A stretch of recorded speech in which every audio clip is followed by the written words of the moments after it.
ನಡುವೆ ತಮಿಳುನಾಡಿಗೆ ಕಾವೇರಿ ನೀರು, ಮಂಡ್ಯದಲ್ಲಿ ಹೆದ್ದಾರಿ ತಡೆದು ಕರವೇ ಕಿಚ್ಚು, ಖಾಲಿ ಕೊಡ ಹಿಡಿದು ರಸ್ತೆಯಲ್ಲಿ ಉರುಳಿ ಆಕ್ರೋಶ.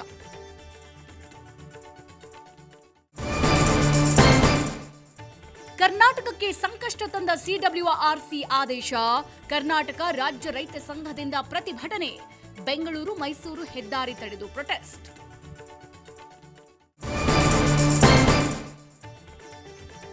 ಸರ್ಕಾರ ಮೇಲ್ಮನವಿ ಸಲ್ಲಿಸಬೇಕು, ರೈತರ ಹಿತ ಕಾಪಾಡಬೇಕು. ಶುಕ್ರವಾರ ಬೃಹತ್ ಹೋರಾಟಕ್ಕೆ ಕರೆ ಕೊಟ್ಟ ಬಿಜೆಪಿ.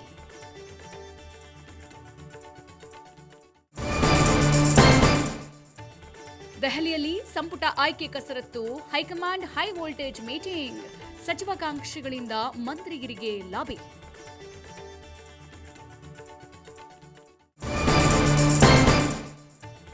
ಲೋಕಸಭೆಯಲ್ಲಿ ಕಾವೇರಿದ ನೀಟ್ ಅಕ್ರಮದ ಕಿಚ್ಚು, ಪರೀಕ್ಷಾ ಬಿಲ್ ಚರ್ಚೆ ವೇಳೆ ವಿಪಕ್ಷಗಳ ವಾಕ್ ಸಮರ, ಕೆಲವೇ ಕ್ಷಣಗಳಲ್ಲಿ ಸಂಸತ್ನಲ್ಲಿ ರಾಹುಲ್ ಮಾತು.